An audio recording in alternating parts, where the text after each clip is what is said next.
লিচু গাছে 5 কন্যার আত্মা।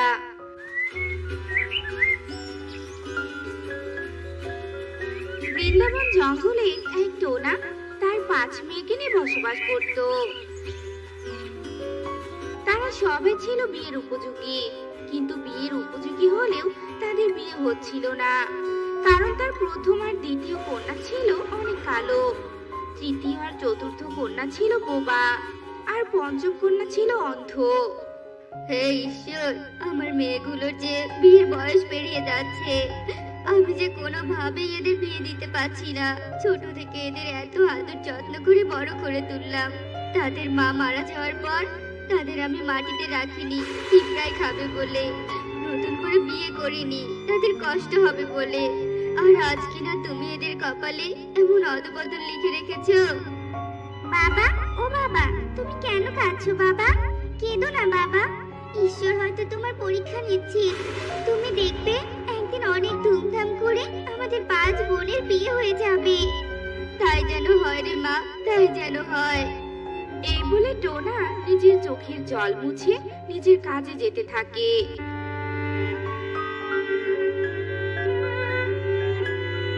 পথেই এক কালু কাকের সাথে তার দেখা হয়ে যায়। এরপর কালু টোনাকে বলে, কি গো 5 অলক্ষী অপয়া কন্যার বাবা, কোথায় যাওয়া হচ্ছে শুনি?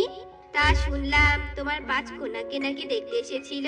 তা বিয়ের দিন তারিখ কবে নিলে গো? আমাদের একটু নিমন্ত্রণ করবে না নাকি? হ্যাঁ। কালুর এমন কথা শুনে টোনা ভীষণ কষ্ট পায়। তবুও টোনা কালুর উত্তরে বলে, আমার মা মরা 5 মেয়েকে যদি বিয়ে দেই, তাহলে তোমাদের বলবো না তো কাদের বলবো বলো তো? তোমরাই তো আমার সব, তাই না বলো? হ্যাঁ, তাও বটে। আচ্ছা, তুমি যেখানে যাচ্ছিলে যাও, আর আমি আমার কাজে চলে যাচ্ছি। এরপর কালু সেখান থেকে চলে যায়।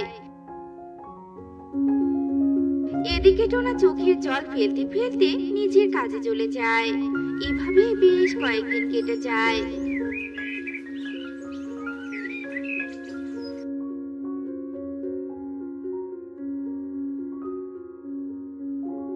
এরপর একদিন পাশের জঙ্গলের রকি নামের একটা ছেলে আসে টোনার 5 কন্যাকে দেখতে। এরপর 5 কন্যাকে দেখে, এ কি, আমি তো ভেবেছিলাম এই 5 কন্যা অনেক সুন্দরী, আর এদের মাঝে সব থেকে সুন্দরীকে আমার ঘরের বউ করে নিয়ে যেতে এসেছিলাম।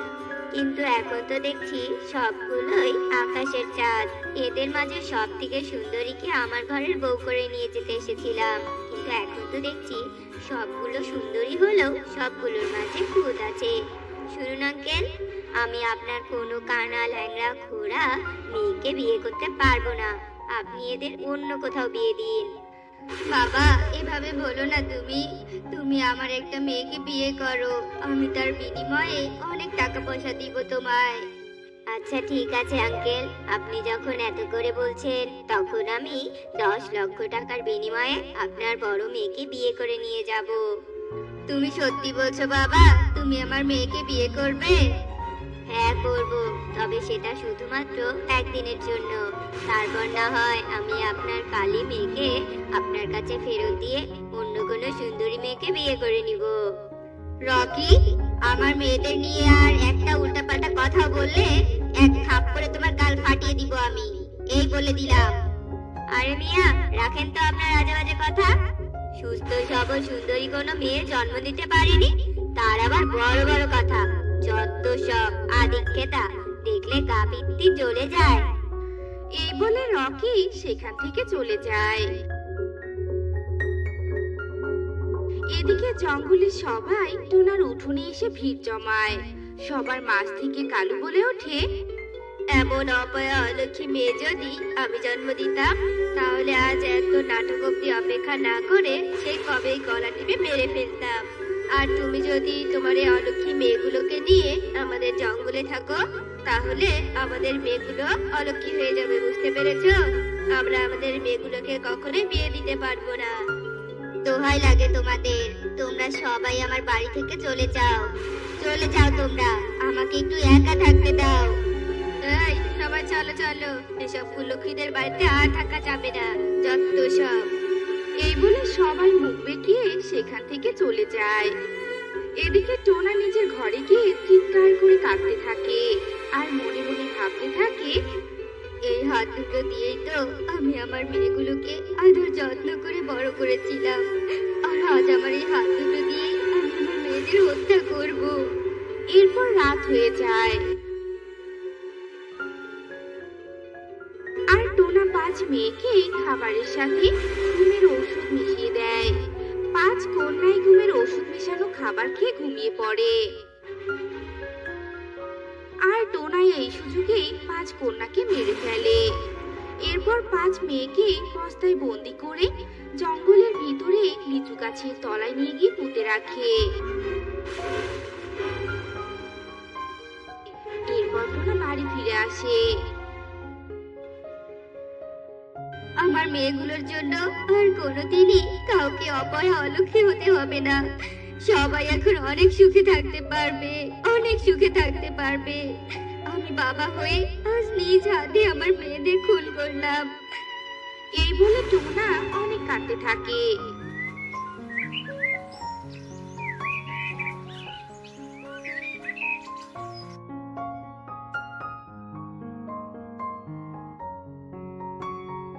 এদিকে 5 কন্যার অপমৃত্যু হওয়ার কারণে তারা আত্মা হয়ে ফিরে আসে। বোনেরা, আমরা এত অসহায় অপয়া ছিলাম যে আমাদের অকালেই প্রাণ দিতে হয়েছে।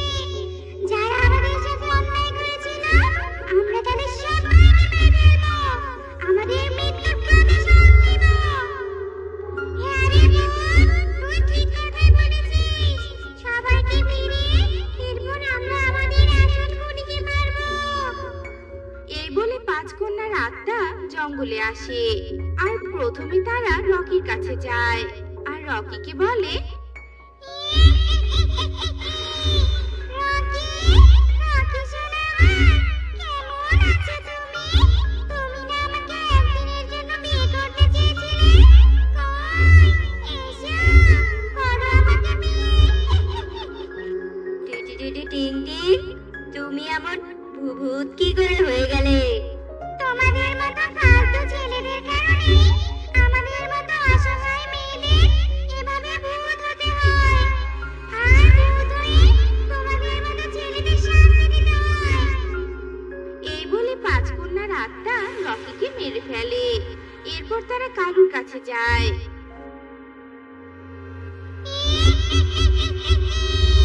কালু আঙ্কেল, আমাদের জন্য আপনার মেয়েকে অলক্ষী হতে হবে। আপনার মেয়ের বিয়ে হবে না, তাই না? তোরা এভাবে ভূত হলি কি করে? আপনার জন্যই ভূত হয়েছি কালু আঙ্কেল, আর ভূত হয়ে আপনার প্রাণ নিতে এসেছি।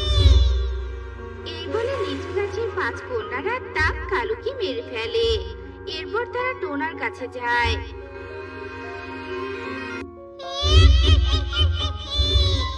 মামা, মামা, তুমি এটা আমাদের সাথে করতে পারলে বাবা? আমাদের দেখে কি তোমার একটুও মায়া হলো না বাবা? বলো না বাবা, বলো না।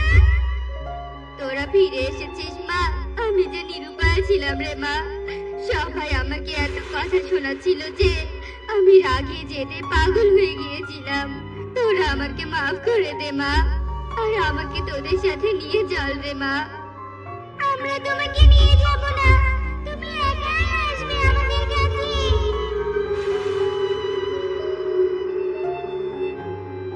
টিং টিং এর কথা শেষ হতে না হতেই টোনা হার্ট অ্যাটাক করে আর সেখানেই টোনা মারা যায়।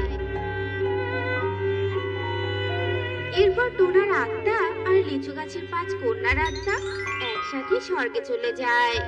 তো বন্ধুরা, আমাদের আজকের গল্পটি তোমাদের কাছে কেমন লেগেছে তা কমেন্টে জানাতে ভুলো না কিন্তু।